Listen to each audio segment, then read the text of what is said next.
everyone to the Australian Poetry Hall of Fame. It's myself, Thundercloud, and tonight Miguel, he's all the way from Sydney, and and Miguel's a singer. I am. Yeah, well, fantastic. Yeah, I've been busy myself, writing a bit of poetry as I often do. And tonight I'm going to share some of my poetry with you, and some things I've written. I've been practicing slam poetry. Mm-hmm. We've got a heat of the Australian Poetry Slam coming up here in the 15th of August. Yeah, that's it, the 15th of August. And so check that out. I've got next week's workshop is on performance techniques. So I'm going to put that up on and some things around. So if you want to get some performance techniques down, come on down here at 6 o'clock next Wednesday before the open mic night. And this is one that I've written today, and it's called Not Just a Farmer. And it comes from a message that I received, which included a link to a video called Just a Farmer. It's a movie that was made earlier this year or late last year about the struggles of farmers.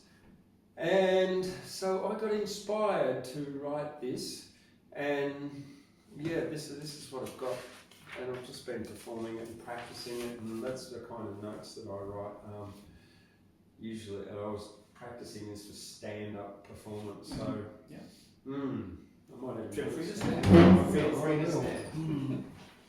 They call me. You can give the camera. I won't hold it. Oh, that's okay. Yeah. They call me just a farmer, a man who works the land, sunburnt face and calloused hands, cougar hat in hand. They've heard the tractor rumble, the cattle in the yard, but they don't see all the burdens, the battles fought so hard. The dawn comes like a bandit, stealing precious sleep out before the sun's awake. The frost and dew runs deep, checking fences, mending gates, chores that never end. Hoping for a decent rain, praying for the rain to send away the drought and cracked dry earth that sucks moisture from the ground. Wilted crops stand lifeless, dry and frostbite brown. The cattle are all bony, their bellies start to sag. Worry lines etched deeper on this weathered and worn swag. But don't you think we're whinging? We're made of tougher stuff. We face the floods, the bushfires with determination tough. We mend the broken fences and rebuild what's swept away. This land's our heart and soul, and we fight for it every day. We sow seeds of abundance, the grain that makes your bread, the wool that keeps you warm at night and beanie on your head. The beef that graces tables, the lamb and chook you eat. We put food on your table through wind and rain and sleet. We're weathermen, bookkeepers. Our farms get repossessed. A vet, a banker, welder, shearer, putting problems to the test. We raise the kids with values, strong, hard-working and true blue. A love for land and labour runs in our veins right through. So next time you see a farmer with dirt beneath his nails, remember all those unseen battles, the stories in his trails. We're not just blokes on tractors, but guardians of the soil, the backbone of Australia. For the people and land we toil. So next time you see a farmer, make sure that him you thank and buy Australian produce so he's got money in his bank. Thank you very much. Yeah, so that's my tribute to the toils of the farmers. And you did that in one day? Oh yeah, that was really quickly written. Yeah. Usually once it comes, it's sort of just and it comes straight out. And that one I've there's a few things that I've rewritten. There's one thing that I just realised I want to change there, which I sort of changed it on the fly as I've done. I've got one that was quickly written. Yeah. Because it's a haiku. Oh, cool. Alone in a field with nothing but billy goats. So no one but me. Yeah.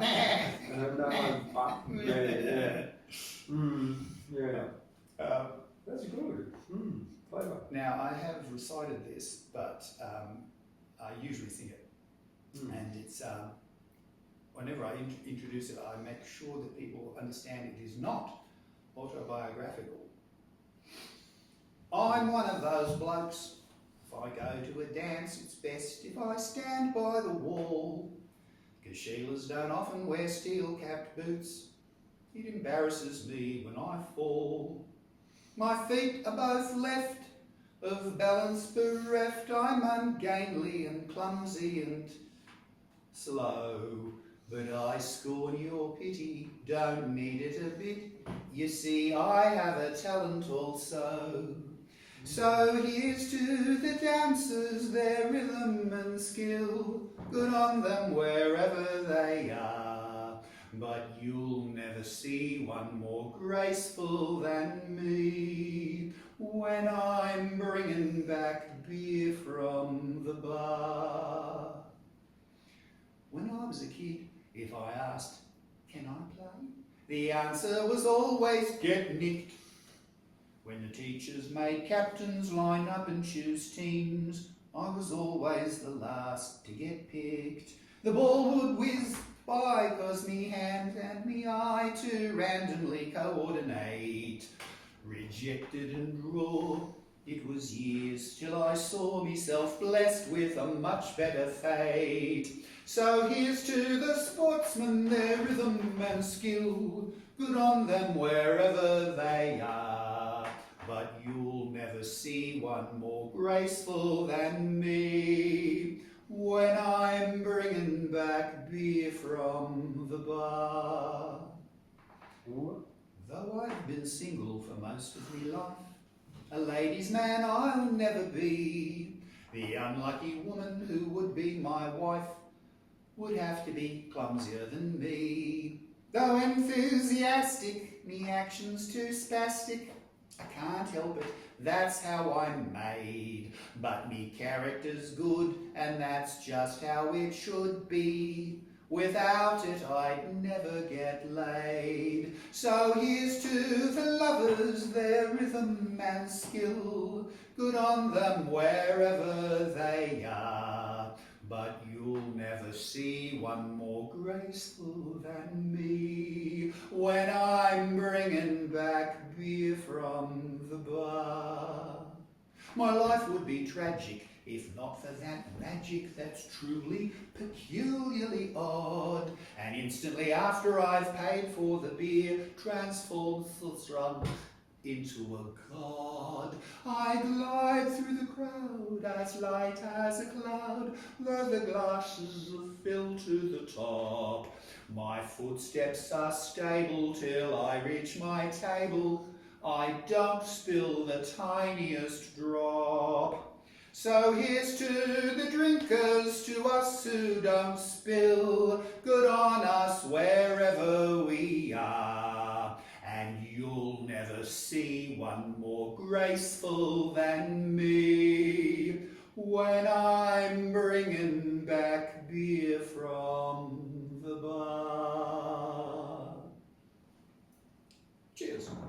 Wow. Well, so for you people out there, Miguel is a choir conductor. I am, yeah. Yeah, and obviously a singer as well. I love folk music, absolutely. Yeah. It's my life. So that effect, because you've got a beautiful voice, I do. a trained voice, obviously. A few lessons. Yeah.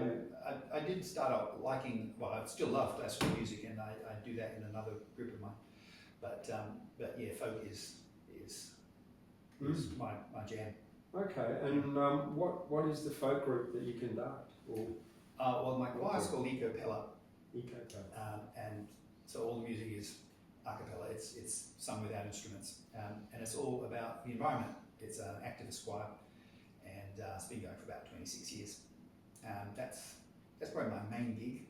At every rehearsal, I make my living by putting my hand out. And we've got 4 albums and a website, ecopella.org. Fairly easy to find.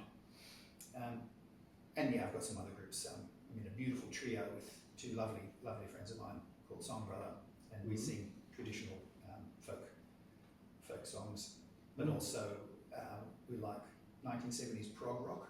Yeah. And I don't know what your experience of it is, but I love prog rock. But you take away all the instruments and just find the lyrics, which are very difficult to hear.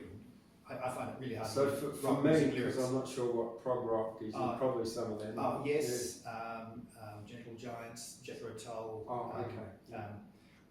Like it's like rock's answer to classical music. It's very complex. They've got different time signatures and virtuoso playing. Okay, yeah. It was kind of punk rock was a kind of rebellion against that, because punk rock was we don't want 20-minute guitar solos. We want to hear from people that are no better musicians than we are. To put it in a nutshell. Yeah. Anyway, it's your turn, isn't it, James? Oh, absolutely. I'd love to hear something more of your work. All right. So this week's poems, what have I got for you? I've actually got a few here that I've written this week. This is one about like life can be heaven or hell if you embrace personal development. The results of your life are from the words that you say. Say shit and have a shit day. Be excellent and excel in every way. The challenge is for you to choose. In the game of life, do you win or lose? Focus on blame and you'll be a victim. Focus on goals, you'll kick them. Focus on fear and the negative, be scared. With love and acceptance, peace, joy and bliss is shared. The decision is yours. You choose responsibility and development or victimhood and lose. It's just, yeah. That's good. A lot of this stuff I write for myself to process my morning thoughts, but I know that in processing them for myself that there's this sort of a consciousness shift that I can make, that then other people by reading that can become aware of their own sort of choices in life and personal development as well. No, So I that's like the philosophy you expressed there. There's a lot of philosophy within my poems. Yeah. Well, why be a poet otherwise if you haven't got something to say? Absolutely. Yeah. So this one, I also like a lot of metaphor and writing and what's called personification of whether it be writing from the point of view of an animal or this one as the ocean and the sky. Fear and this sort of came through with a whole lot of different structures and poems. So it's actually like it really is sort of three different poems into one, but they're all interrelated. Fear of loss and fear of failure keeps one cautious, a stoic sailor. Logic and rationale pervade my mind, my heart beats pumping. Am I blind? Paralysis of direction, overthinking and unsure. I feel my affection, love is pure. It's not lust, but a need to nurture, protect also, trust in your virtue. That's part one. The ocean and the sky. If my soul could expand from my body into the sky, I could only ever be a fraction of the sky. No matter how far I tried to fly, I'd fall back down to the ground like tears from eyes that cry. Even the water droplets that make up a rainbow fall to the ground as rain, hail or snow into rivulets, creeks and rivers that flow to the seas and oceans where all the waters go. The ocean looks up at the sky and says, I love your blue. The sky says, ocean, you're a beautiful shade of blue too. Then, the ocean begins some great long soliloquy about how the sky is light and airy and ever so clear, with land, animals, birds, insects, clouds, and how he is dense and full of plastic bags, shipwrecks, coral, sand, fish and whales. But at the end of the day, despite the fact that they're different, they've got on well and proper for millions of years because they both respect each other's differences and they both support each other and life on Earth. How he, the ocean, was to have such a faithful friend above him, the sky. And then the last part. And the sky replied, "Yes, ocean, you are very different to me, but I have this need to fly and soar and be free. You are the ocean, I'm the sky. Each other will always see, you down there and I up high. I try to bring you up to me, but when I let you go, your waters fall down no matter how much I try." So the ocean and sky became good friends forever. And that's the end of it. Yeah. There's something else I'm sure I wrote that was a little bit connected to this, which is, well, it's actually not that one. And I'm sure I wrote another one that was sort of connected to that, about the ocean trying to reach up into the sky, but I don't know where I've put it. But yeah, I have written a few this week, so. Busy. I So- write very seldom, Yeah. but I've been doing it a long time. Yeah. Here's one I've got committed to memory. It's I won't sing it because it's a choral. It's part of a choral suite called Unrest, which has got four voices singing at the same time. So just the text goes. It started out. There was a very, very polite and kindly gentleman who used to sit on the steps of the building where I worked. It had a kind of a Greco-Roman portico, and it was a community services organisation. And the man of whom I'm speaking was an alcoholic. He was very nicely dressed in clothes that had been given him by social workers. And sometimes he was drunk, sometimes he wasn't. But he was always very nice. And I didn't get to know him very well. Chatted a few times in and out of the building. And then he stopped appearing, so I assumed that he died. But I imagined that he had dreams of a better world, and so I wrote this. Like a favourite coat, elderly, frayed from winters past, his dream is worn. However, it, though gradually greyed and yet too fast, seems reborn.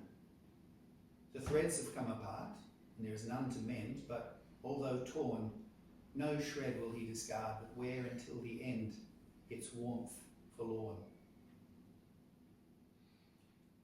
If everything that is shared beauty's essence were this, as once she asked, my perfect world, dissolved the ugly struggle with injustice, racism extinct, its cruelty hurled from each infected mind, its sick disgust, its fear destroyed, could trust all weapons sheath, were war a word with no modernity, what would I do, delivered from this strife?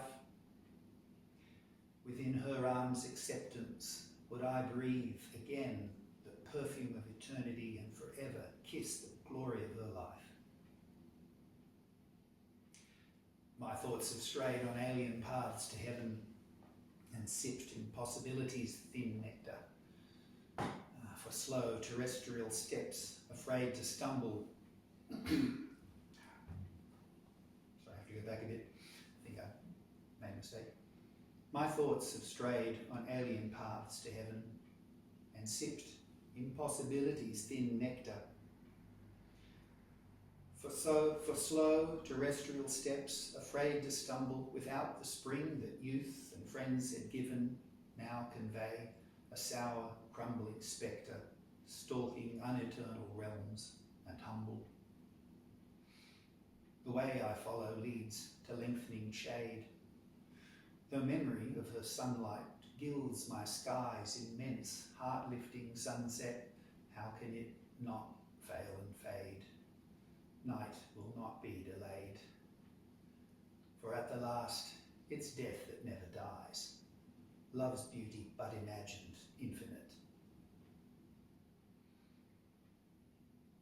Before it can annihilate this sparkling flash of time, efface the billion colours of existence, both joy and pain eradicate, before it stills this restless pace, death must conquer my resistance. Not a lonely, screamed protest, at least not till the very last. Allies have I, all alive, who also strive and will not rest. Our voices, when the chanting's past, can leave some hope in time's archive. We need and have courageous songs and laughter past the point of tears. Age can only slow the dance of hope that human need prolongs, as with the gathering speed of years, decay and beauty both advance. Wow. Wow. Not only a great singer, but like a great poet. Like that's really like your use of words is just great. Yeah, like I'm very expressive. Like I should certainly could aspire to be like that. Yeah. Oh, do. Thank you very much. Mm. Yeah, it was 2005. That's part of a whole suite of poems that I set to choral music, and so professional singers I hired called the Song Company to make a recording of it. Yeah, wow. Which is on my bandcamp.com page, Miguel Heatwell at bandcamp.com. Oh, cool. Yeah, fantastic. Yeah. I'll check that one out. Please do. So we're very lucky. Like the people that drop in here are just amazing. Yeah, often. Yeah, you never know who's going to drop in here. Well, yeah. I'm very glad to meet you and keen to hear more of your stuff. Yeah, well, yeah, that's sure. What have we got? Well, the one about, I guess the one about that I wrote this morning is about dopamine detox, because sometimes, But you want to get away from dopamine. It's my driving force, but sometimes it takes over in not really positive ways, and for many people, a dopamine addiction can manifest in things like avoidance and eating, which is what I tend to do if I sort of I'm a bit anxious or something about doing something. And then, of course, I never, apart from when I was in my early 20s at uni, I never really got into gaming, but I do know people who do. And when I've even occasionally purposely downloaded games on my phone to see how I would get addicted to it, and then after 3 days, sort of get rid of it once I realised I'd spent like hours on it. Right, Yeah. So yeah, trying to get over this. This is called dopamine anyway. Okay. Again, it's well, most of my poems rhymed and metered to an extent, but that's just how I don't know how it comes out. Yeah. Driven to distraction from a dopamine addiction, to video shorts and online games. Wankers masturbating to online porn addiction make excuses and don't accept the blame. Dopamine addiction, eat a snack or cake, ice cream, chocolate, drinks from bars, lollies and the sweet bread that bakers bake, online shopping, buying clothes, shoes and cars. Dopamine addiction or a dopamine detox require discipline and strength to say no. Replace the old habit and get out of the box. Let the eating, smoking, wanking, gaming go. Dopamine no longer distracted. Got my mojo and drive. Drop my dopamine addiction for a purpose. To follow my convictions so that I can thrive with achievements that don't harm but serve us. Yeah. Bravo. Well, that's and then the other one I've got here was. I like collecting coins, old coins and special coins, and I used to have a whole lot of $1 notes. Well, I saw a $1 note on the internet, and I thought, that queen kind of looks angry. Like she didn't look really happy. Like you have a look at her. Yeah, mate. She's stern. Yeah. So you have a look how stern she is. Yeah. And so this is like a quatrain about, and just have a look at, I've got to show you a shoulder. There's an emu and a sash on the shoulder. But that could be an emu poo. Yeah. So, you know, well, I'll show the people over here. See the emu and the sash, which could be an emu poo. So yeah, that's the story behind this. The angry queen was young and mean, so they put it to a vote. We'll put a picture where she'll never ever see it on an Australian $1 note. Well, because she's rich, right? What will she do with one of them when she's in England? Yeah. And on her right-hand shoulder, and you will see it too, is a big white stripe of birdship where an emu did a poo. She'll probably never see this anyway now because she's dead. Yeah. Oh, it's just communicate that to Yeah. her. Yeah. You ever heard of Dennis Evans, Australia's poet laureate? No, I haven't. He died decades ago. Yeah. He wrote, I am the poet laureate. I wrote this very fast. You are a beaut. I thee salute, Elizabeth the last. Needless to say, Dennis was a very strong Republican. Yeah, okay, yeah, gosh, Spike Milligan did a lot of stuff like that too. Yeah. Yeah, really. Yeah, quite a lot, yeah. A friend of mine, an anarchist from England who was escaping Margaret Thatcher's poll tax in the 1980s, came out and there was a folk session in Sydney at the time, and he regaled us with this.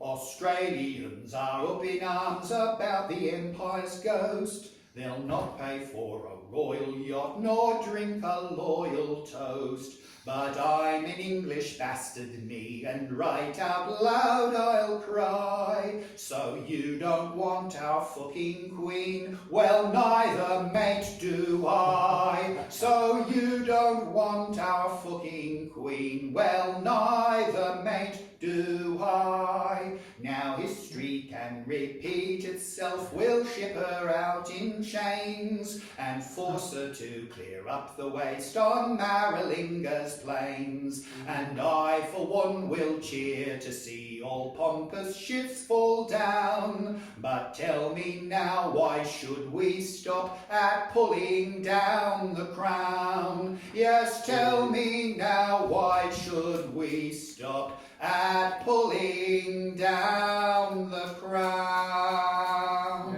Yeah. Oh, 100%. I've lost touch with him, sadly. John Patton was the name of the author of those words. Oh yeah, I have a lot of anarchist tendencies within me. Yeah, well that's I don't know, the anarchist poet. There's a lot of those around. Harry Hooton of the what they call the poet of the 21st century, but he was like last century. He was anarcho-technocrat. Interesting poets anyway. Okay, what have I got here for you? A quick one, like Shiva and Parvati, cause and effect, live from the heart with mutual respect. Love in its truest form requires time to grow like the tallest trees or a deep pool of snow. Embracing each other's nature, Shiva the ascetic deity, Parvati embodying worldly beauty, their love a force of unity. Yeah, that was another little one that I've written this week, so. And Parvati's phone number?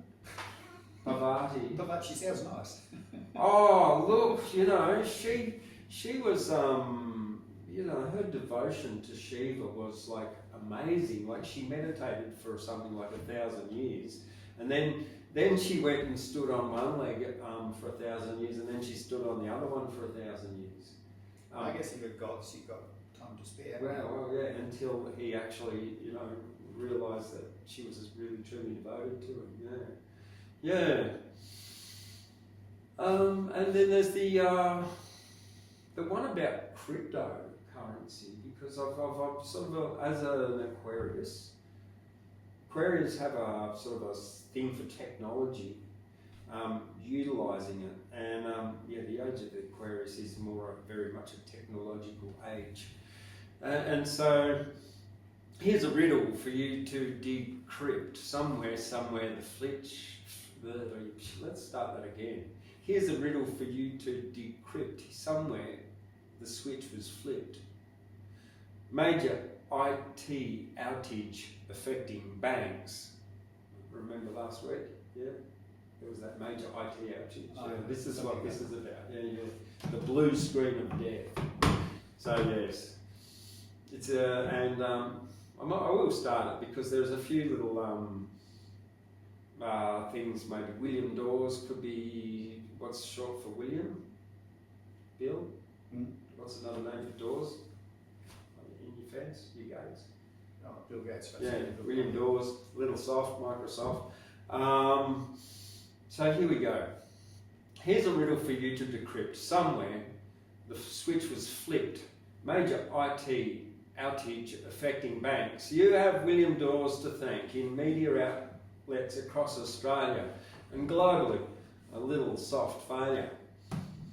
Little software failures. Little soft laptops suddenly started. Little soft cloud service suddenly farted. William Dawes got very excited. He can now sell the antivirus. Imagine that, how funny. William Dawes made lots of money. Matrix rebooted in the Great Reset. Without cash, there was nothing you could get. Joseph Bidet watched a fire, played the recorder, trumpeting in the New World Order. But those holding crypto and XRP, Quant Overledger, are financially free. Yeah, it's about the current changes happening in the financial payments infrastructure of the world, which a lot of people, of course, because people often have a fear of change, which is, it's one thing that's inevitable. There hasn't been one thing the same in this room since we started. Every second's different.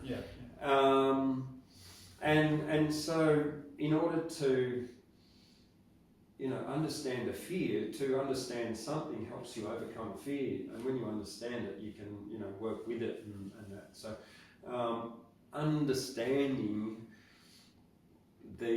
what is happening in that financial sphere, particularly with what they still call a CBDC, central bank digital currencies, where there is fear that if you have central bank digital currency, that if you do the wrong thing or drive the wrong place or the wrong car, that they can just turn your banking off, which they can do already. Because basically what crypto is, it's a ledger.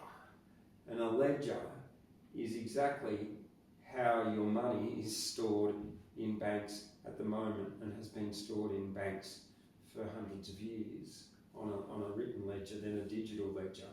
And now it will be a decentralized, secure, private ledger that can happen like 3,000 transactions a second at 0.0005 of a cent, as opposed to 5 days costing hundreds of dollars with the SWIFT money transfer system and that kind of stuff. So this kind of a liquidity, increasing liquidity globally is going to lead to an economic growth revolution like we've never seen, which will be not just limited to what we call the developed world, the West, Europe, Americas, Australia, etc., but the developing world, and particularly Africa, because Africans are adopting these technologies as much as anyone else. So that's cash is king, but crypto, well, that's probably the emperor. How about a love song? Sure, fantastic. I never will forget the hour I met you. Never since that day you've been around. I well recall the place where I first saw your face. You really make my heart pound at the pound. No matter where I roam, you will be my home. You're the sweetest thing I ever saw. Despite the difference in our size, when I look into your eyes, I understand my heart is in your paws. It's in your paws, and that's because that lamb chop that I dropped is in your jaws. And when I have one of those days on which my spirit sags, there's someone always plays, there's a tail that always wags. Maybe you don't speak to me all that often, but you're warm and comforting to touch. I don't mind about the sofa, those furnishings that grow fur. Untidiness don't bother me that much. I don't want you any thinner, I'll always buy you dinner. I'm totally in love and you're the cause. My soul takes wing and flies when I look into your eyes. I understand my heart is in your paws. It's in your paws, and that's because that lamb chop that I dropped is in your jaws. And when I have one of those days on which my spirit sags, there's someone always plays, there's a tail that always wags. I always will admire your sense of hearing. It amazes me what you can do with sound. I don't waste chicken gristle, I just give you a whistle. You can leap tall backyards in a single bound. You're always loyal and true, no matter what I do. And I'm a man that has his share of flaws, but it's always you and I are together, and that's why I understand my heart is in your paws. Mm. Thank you. Thank you. Yeah, cool.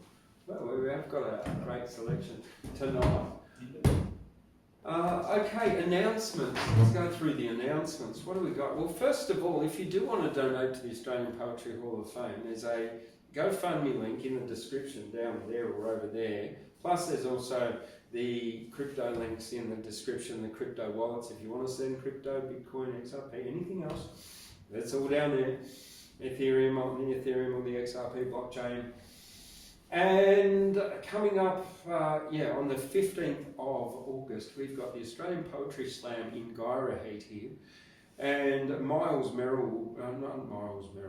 Rob Waters will be coming up here to do a workshop on the 14th of August. And then on the 16th of August, we've got the cabaret, The Flower and the Fiddle with Andrew Claremont and Gold Heist.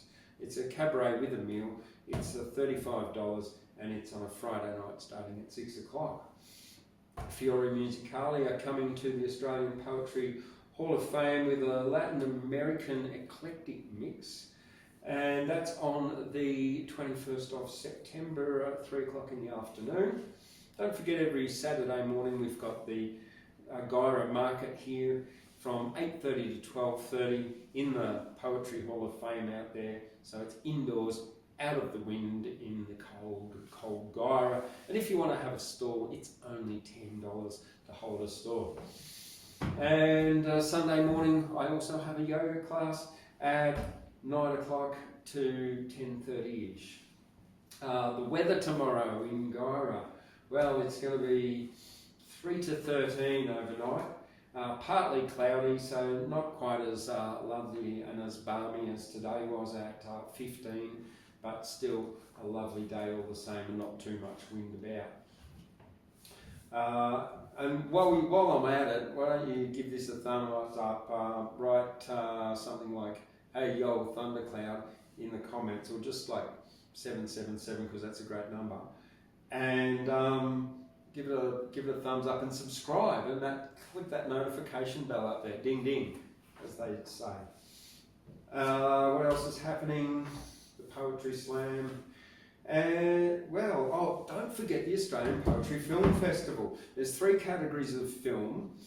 They are the Best Australian Poetry Film, the Best Australian Student Poetry Film, and the Best Australian Bush Poetry Film.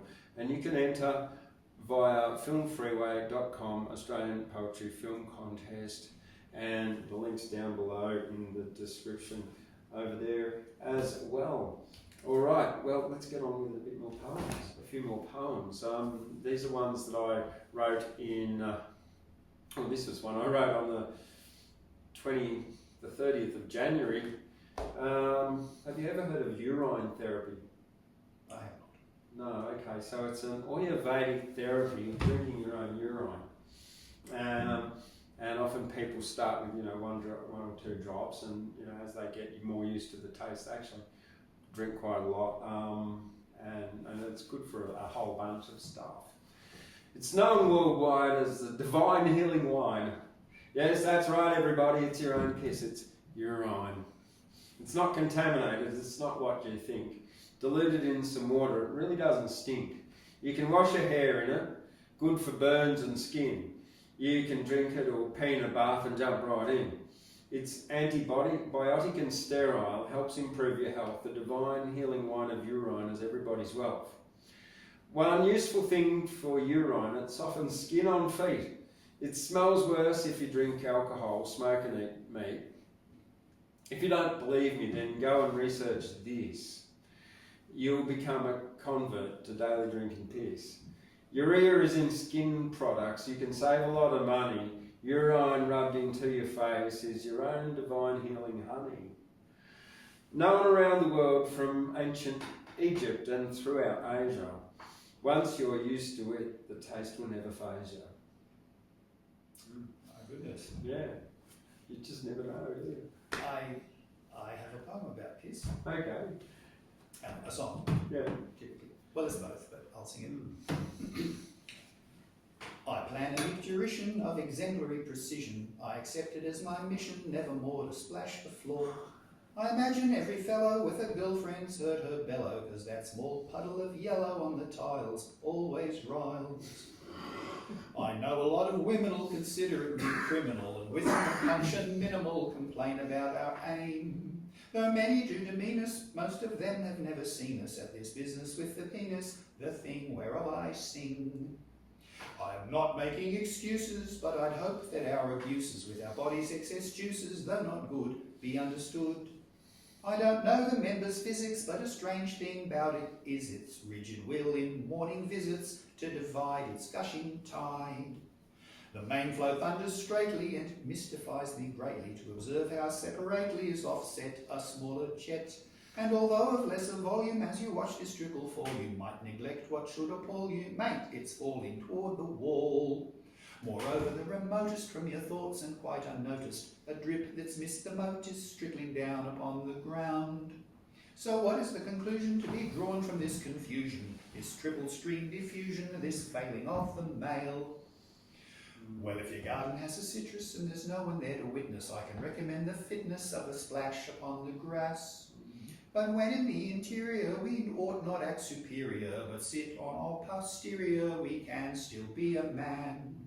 So I plan a micturition of exemplary precision. I accept it as my mission, never more to splash the floor. I missed out half a verse in there because I ended up on the wrong part of the tune, but well, I was just, I wouldn't have known, and I'm sure they wouldn't. No. And that was one of the things in this slam poetry book. It said if you forget, you can just sort of like repeat 3 times, and they won't even know that you were supposed to repeat. They just think it's part of the poem. Yeah, until you remember it. Yeah. And I, for one, find it. You have to really concentrate, and I like repetition because it helps you get the message more. Yeah, it does, definitely. In this case, I think I just omitted something, so Mm-hmm. you'll have to go to my Bandcamp page to find the full thing. For sure. What have I got for you? These are what I call change your mind littlies. Just little like quotes, light without, inner light within. The clothes show off and hide the skin. Stop the light without and stop the light within. Yeah. So apparently humans are slightly bioluminescent. We I do glow not know that. in the dark. It's detectable. We emit photons. So when we go in the sun, we absorb photons into our skin, which gives us melanin and vitamin D, etc. And at night time, we are very, very, just ever so slightly bioluminescent, and that's our kind of our aura, I believe. If you've got a mind that's given you trouble, change your bloody mind and there'll be no trouble. It's good to be adaptable. Yeah, yeah. We come from dust, go back to dust, in between we grow and rust. Yeah, and that's oxidation. Yeah. Yeah, yeah. Yeah. Going back to dust, a good friend of mine died 4 years ago, and I wrote a poem in response, which typically I've turned into a choral piece that's very long and involved and funereal. But the main thing that was, when I was weeping over my friend, I remembered what a kind person she was, and it struck me that the last thing she would want would be for us to be unhappy. And so that weirdly cheered me up, because I knew that she wouldn't want me to be in a bad way. And so I incorporated this into that poem. I hope I remember it. This is fairly long. 4 years ago, a close friend of mine died, and as I was grieving for her, the thought occurred to me that she was such a kind person. The last thing she would want is any of us to suffer unhappy, and that oddly cheered me up. And I incorporated this into a poem, which also embraces a thought I've had numerous times over my life. It strikes me when you go to the beach and you hear the sound of surf crashing on the shore. It's an unbroken sound, and it's the oldest continuous sound. It just goes back to 4 billion years or so, to when the water first appeared on the planet. Icy breakers sweep and coldly clash, and seem to say that sobs will never cease. Eons pass, that sound is never broken. A wave may rise, it's over in a flash. Another comes, eternity's next token. Its grief and fury join mind and release upon a strand made not of sand, but ash. Another wave has passed. Its time was brief, as those within it rose, then hurtled down. Every vessel gliding sunlit seas is headed toward a dark and hidden reef, and wound around all time.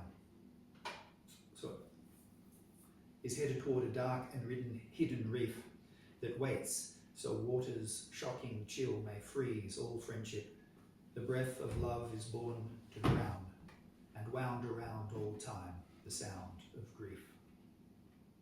The dead, who dearly loved us, well knew how to give our darkness laughter's lights and keep within their care our cherished lives fulfilled. Had they power yet, would they allow our happy songs in silence to be stilled and let us suffer brokenly and weep?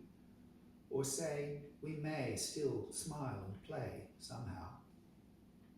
Most of all, they'd want to take our pain with them into oblivion and spare, if only for a brief, forgetful while, our horror of the words never again, and watch our warm tears flow into a smile of joy that we still love, will always care, and won't forget them.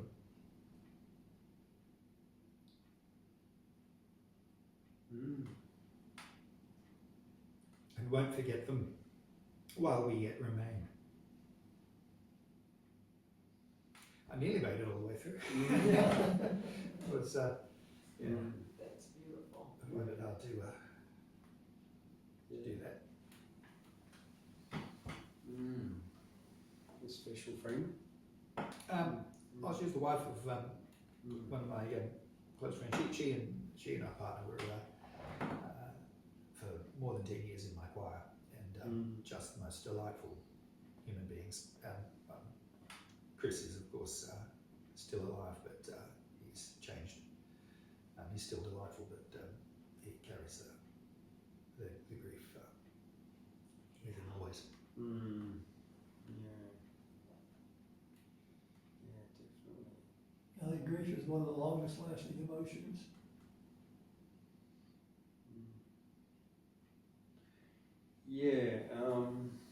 Yeah, that's it. I always, when I have go through that, I tend to go and research and revisit the 5 stages of grief and healing, and really identify it and say, okay, I'm there, and then that's next, and then I'll work through it that way till I can come to that acceptance, and then end up with gratitude for knowing. Gratitude is the great healer, I find, for myself. Well, I find that you look back and remember the good times. That's right. One I wrote last week is actually about deaths, but well, I might read that anyway. Their deaths diminish us all. It's not the end of an era, but it ought to be. They pay the supreme sacrifice, plucked from our midst, the most important figures of the 21st century. I'm not here to tug at your heartstrings. Self-reflection is your job. Their light is gone with each one passing, unique in a very real sense. Missed, sadly by some. They are taken from us when they have everything to live for, and we will commit their mortal remains. Indeed, all that is mortal of them should be committed to the earth from which they came, and to which one day we must all return. Our hearts go out to them in this great sorrow. We will not see their like again. That's a lot of sort of cliches, but yeah, very much. Yeah. I should have that one. Nice presentation. Yeah. And then this one here, well actually this one is probably on that, this is one that I read last week again, but I will do it because it's called Acceptance. People die, thanks for life.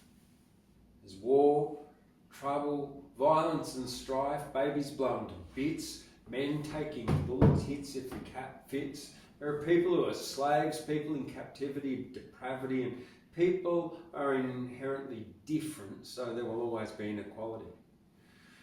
There are stronger brothers and weaker sisters, manipulative lies and burn blisters, murders, rapes, carjacks, hijacks, abductions and seductive food. There's crap.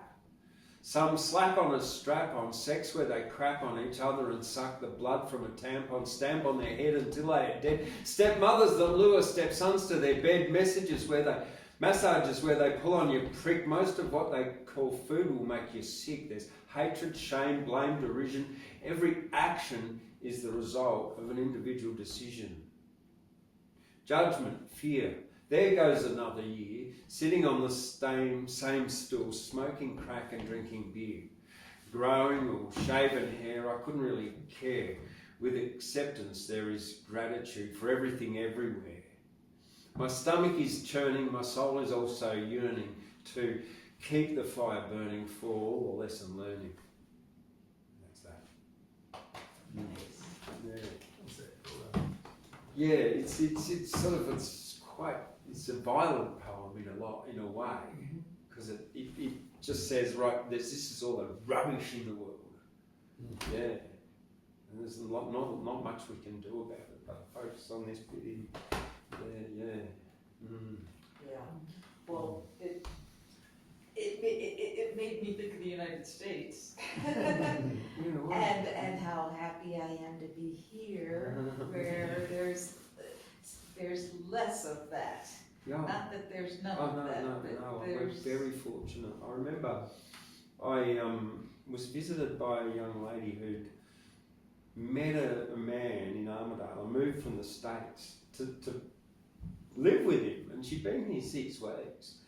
And she was just, her main thing that she said was like how safe she felt. Like after a couple of weeks, she heard a car backfire and she went to duck under the table, and she's like, oh, hang on. And You don't then, have to do that here. no, but then she's like, and she's telling me, and because she's a kindy teacher, how over there, like all they have to train everyone to like what happens if someone comes in to shoot you all. Yeah. Like, can you imagine having to say, okay, little kids, now if a big man comes in to shoot us all and kill us all, I'm like, Right. I'm here, right? And then here's the choice, do you want that teacher then to be armed? yeah, I know, right? To be able to defend, Yeah, and that just really was so like, is the kind of person who's gonna then pretend, like, yeah. shoot somebody the kind of person you want teaching your kindergarten kids? I know in But you know 1992 Rwanda was horrible, but now Rwanda would be a lovely place. They've changed, you know, so Yeah. we can change. There is hope. Owning a gun is my God-given right. If I see something move, then I shoot it on sight. I have a big chainsaw for things that stand still, for I believe in freedom, the freedom to kill. I'm a Rambo, I'm a long way from sane, and if I don't like you, then snap goes my brain. I'm a personal arsenal down in the shed. Look sideways at me, mate, you'll find yourself dead. I write off to Hobart and order by mail. I travel to Queensland where guns are for sale. From vast outback stations to 10-acre farms, I bellow my slogan, the right to bear arms. I'm a Rambo, I'm a long way from sane, and if I don't like you, then snap goes my brain. I've a personal arsenal down in the shed. Look sideways at me, mate, you'll find yourself dead. I've high-powered rifles and ammo in tons. I vote for One Nation because they love guns.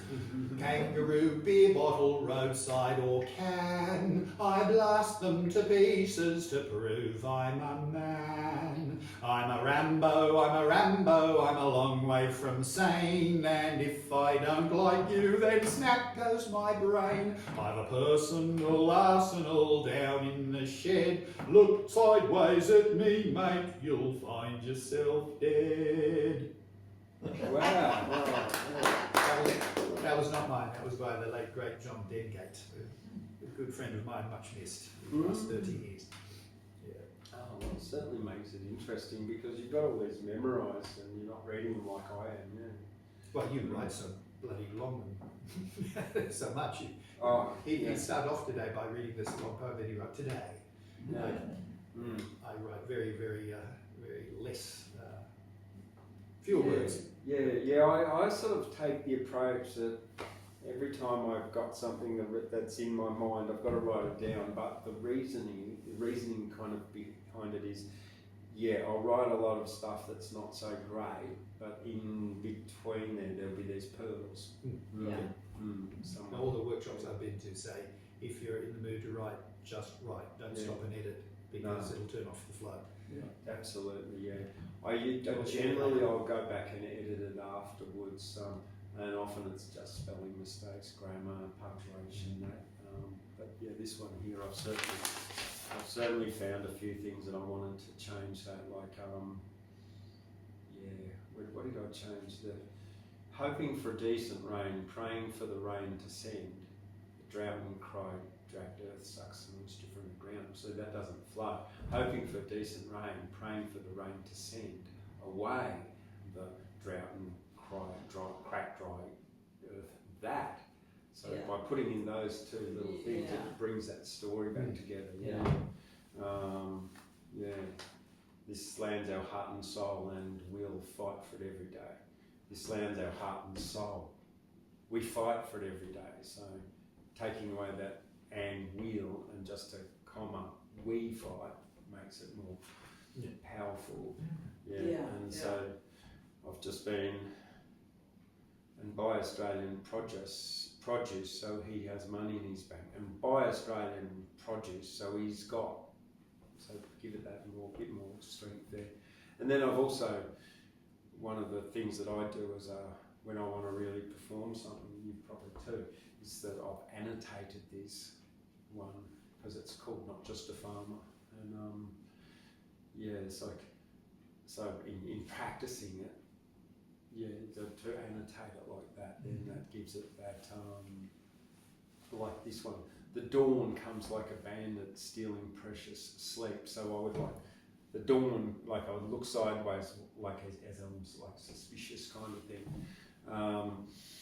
Because in poetry performance, there's it's a bit different to singing, but there's a lot of meaning pervaded with there's tone, the volume, but also movement. Movement is really important for performance poetry because it is a performance. It's more like you're acting and you've got to connect with those people there. Yeah.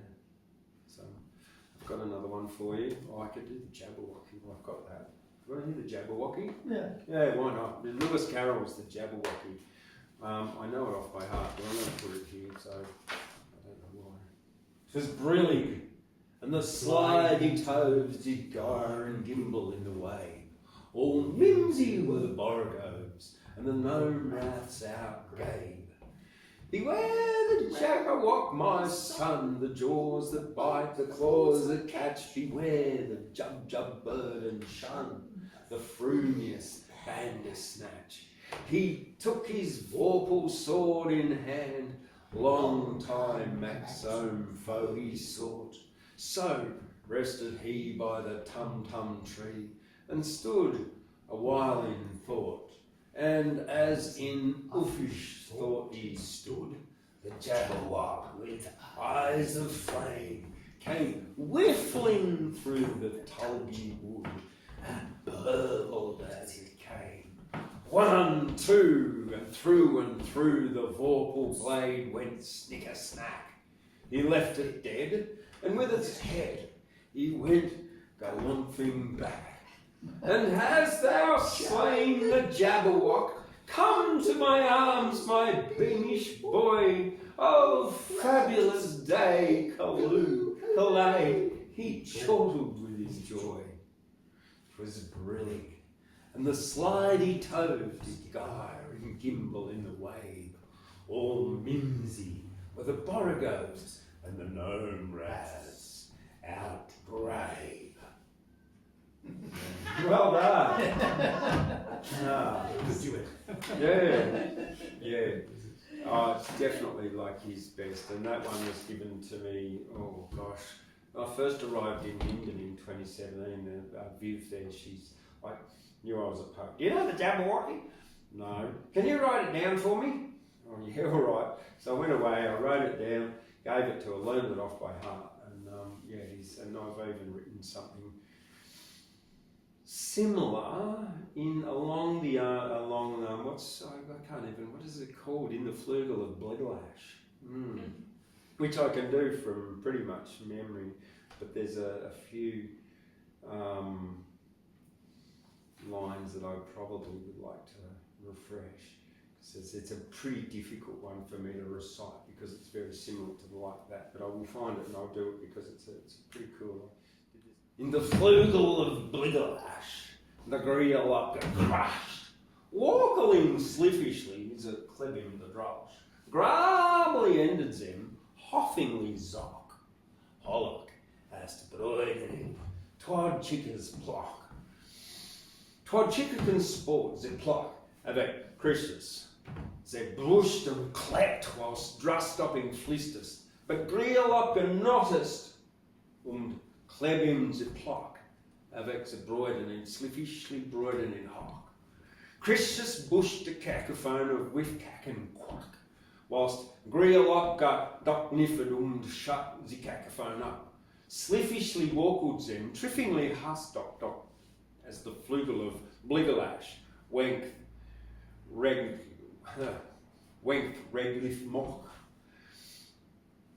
Christus bunked brack and twad chickera plocket, Greelopta reclaiming the insta poet jocket, avec the muggly, bugrats a slap, zifak fakri and mute lad, placketies up. Flistus has hopped the klepting and hushting, someone said hollack and the grill up to sliffishly hushting, tall-ended sliffishly, triffingly husstock, Doc Nifford and Ronively nag far till fork. Plot 'twas ended from grably, strongingly through, days dark, overgone, all brishly through. In the flugel of Brigalash, the Grialopka crashed. Walking sliffishly, the klebbing the drosh, grably ended them hoffingly zock. Oi, hast broidened, twad chickers plock. Yeah. And as I said, you know, you can sort of make ideas, you go into your own imagination, you sort of, there's something happening between these things that are like nouns, and there are sort of things that are like verbs, and there are things that are like conjunctions and that, but yeah, so it sort of takes on the structure of language with total garbage. Yeah. It was Kenneth Williams from the Carry On crew. Had a whole series of this. He had Sid Rumpole, I think was the name of his character, and he wrote this one. It goes, now you have to join in and help. So, I'll sing you 1-0, green grows me bogling for. Now you sing, what is your 1-0? What is your 1-0? One is a grudge upon my splod, it's masking my chord wangle. I'll sing you 2-0, green grows me bogling for. What is your 2-0? Two me lumen thrums, see how they gangle. One's the grunge upon my splod, it's masking my chord wangle. I'll sing you 3-0, green rose me bogling for. What is your 3-0? 3 are the times I've lunched my groats. 2 are me lumen thrums, see how they gangle. One's the grunge upon my splod, it's masking my chord wangle. I'll sing you 4-0, green grows me bogling for. What is your 4-0? 4's me worders bendo. 3 are the times I've lunched my groats.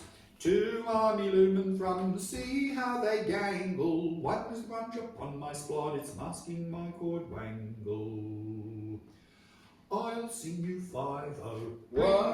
Green grows me bogling for. What is your 5-0? 5 little wobblers up my spawn. 4's me worders bendo. 3 are the times I've lunched my groats.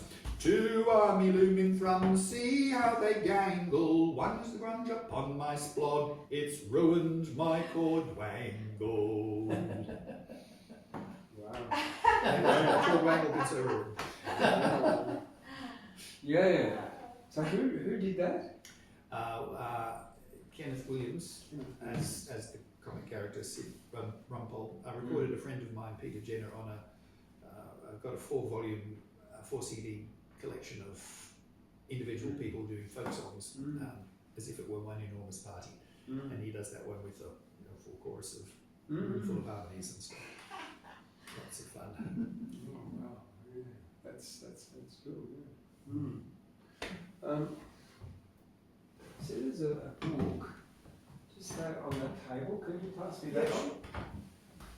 This is one of my new favourite poems that I'd like to read you out, and it's by Sean Nielsen, and it's called The Orange Tree. It's a dialogue between an older man and a young girl. The young girl stood beside me. I could not. I'll begin again. The young girl stood beside me. I saw not what her young eyes could see. A light, she said, not of the sky, lives somewhere in the orange tree. Is it, I said, of east or west, the heartbeat of a luminous boy, who with his faltering flute confessed only the edges of his joy? Was he, I said, born to the blue in a mad escapade of spring ere he could make a fond adieu to his love blossoming? Listen, the young girl said, there calls no voice, no music beats on me, but it's almost sound it falls, this evening on the orange tree. Does he, I said, so fear the spring, ere the white sap too far can climb? See in the full gold evening all happenings of the olden time? Is he so goaded by the green, does the compulsion of the dew make him unknowable but keen, asking with the beauty of the blue? Listen, the young girl said, for all your hapless talk you fail to see. There is a light, a step, a call, this evening on the orange tree. Is it, I said, a waste of love, imperishably old in pain, moving as an affrighted dove under the sunlight or the rain? Is it a fluttering heart that gave too willingly and was reviled? Is it the stammering at a grave, the last word of a little child? Silence, the young girl said. Oh, why will you talk to weary me? Plague me now no longer, for I am listening like the orange tree. Yeah, it's I just love it because it's this whole simplicity of the youth seeing just the beauty and of the. Yeah, you could really see from the perspective of the older man, like how complicated and Yeah, wrapped up. yeah, in his judgment. Yeah. Yeah. No, let's keep it simple. Yeah. Yeah, and that's Sean Nielsen. So he was like a contemporary of both Banjo Patterson and Henry Lawson. But that's his complete work. So yeah, it wasn't a lot, but interesting because he uses a lot of colour within his things. So that's a really good example of that. He also talks a bit in that one. There's the blue and something else. Have you heard this one by Banjo Patterson? There was movement at the station, for the word had passed around that the colt from Old Regret had got away and joined the Wild Bush horses. It was worth £1,000, so some blokes rode out and brought him back. Yes, it sounds like one of Greg North, but yeah. Could have been. Yeah. So yeah, there's I think he's a 3-time Australian bush poetry champion, Greg North. He also has a show that he does up in Winton at the North Gregory Hotel. Greg North at the North Gregory. But he lives down south there near Perth, I think. And yeah, he has all of these ones like that where he's condensed them to like 5 lines or something like that. Yeah. There was a young and violent pug who had an Irish name. His parents lived in poverty, and so he turned to crime. One day the police surrounded him. The stupid bastard said, I'll fight but not surrender, so they shot him in the head. Yeah, this is more Ned Kelly by the sound of it. Yeah, that's the Wild Colonial War. Yeah. Jack Donahue. Yeah. Yeah. Apologies to any Jack Donahue fans out there. No, it's a very famous one. That one, famous song. I've got another one for you before I see what I do have here. This one here. This is well, we're in the Seahorse Medicine Cafe, and all right, this is here's one I know off by heart. By do you want to hear it with music? Sure. All right, we'll do it with Tchaikovsky. How do I open that? Tchaikovsky, this was written for Tchaikovsky's Arab Dance. And was it Arabian Dance, which is part of the Nutcracker Suite. It's called Hillbilly Goat Farmer. And I just have to wait till the second tambourine comes in. Yeah, because otherwise the timing will be out. I went searching for a piece of music after I wrote this poem, the last word being Tchaikovsky. And this was a piece of music I came up with. And it just so fitted with the whole poem, Hillbilly Goat Farmer. And it's sort of one that really suits a younger audience, but it's also good for any audience, really. Here we go. In the far eastern desert is a house made of tin lids and a hillbilly goat farmer with 27 hillbilly goat kids. Yes, there's Alexis, Braden, Caden and Dave, Ed, Frank, Greg and Harry, the goat that's learnt how to shave.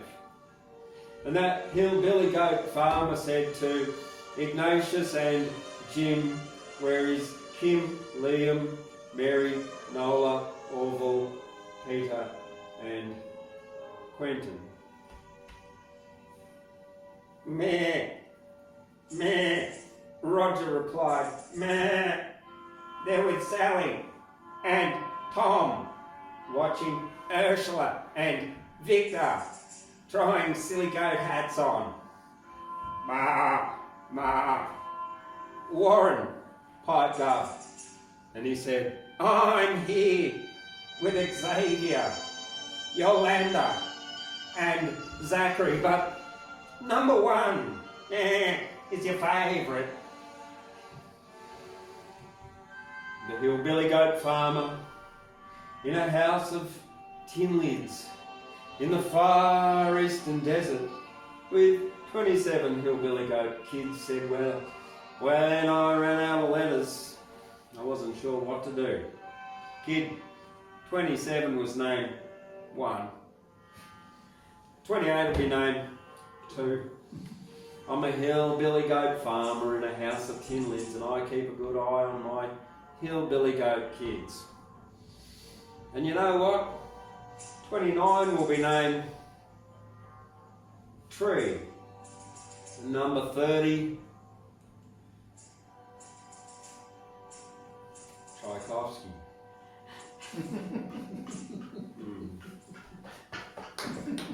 Yeah. Thank you. Sure. It does work with the music, you're right. It does, I know. It just sort of like right to that last note. You know, when I get it on, start on that second tambourine, no, it's right really well. And it was just so strange, like to write it, go straight to YouTube, type in Tchaikovsky, and just click on that one and do it, and it just worked perfectly. It was like weird, eh? It's like, oh wow, wouldn't Tchaikovsky love that poem with that piece of music, because it just goes so well. Like, and my voice does it pretty good justice too, because I've got a nice storytelling, isn't it, kind of voice. Yeah.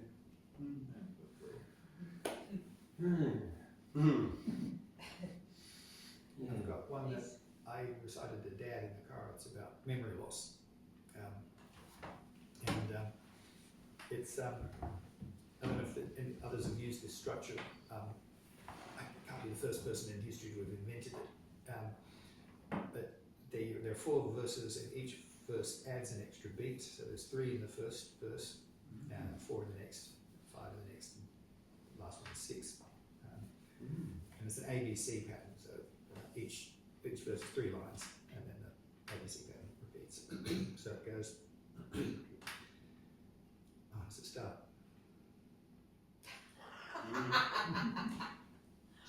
much has gone behind, this present moment too is now that moment gone. A shrinking scattering of mind may wait ahead, that much is true. It's not too soon to think upon. Gather all that memory may find, and add today all that we say and do, and into blank tomorrow carry on. And when the future shows a view far less than kind, let the cherished and delightful thoughts you knew be the very last of all to be withdrawn. Nice. Cool. And so that's another one of the poems I've set for music and teaching my a cappella group and some friends. There's another one I didn't mention earlier, but yeah, that's where I put most of my creativity. Yeah. Group of singers. Well, that's yeah. Well, we'll might call it a night in a moment. We'll do maybe worthwhile. one more. I'll grab one out of this one came to me. Well, you like this because you do the eco stuff, yeah.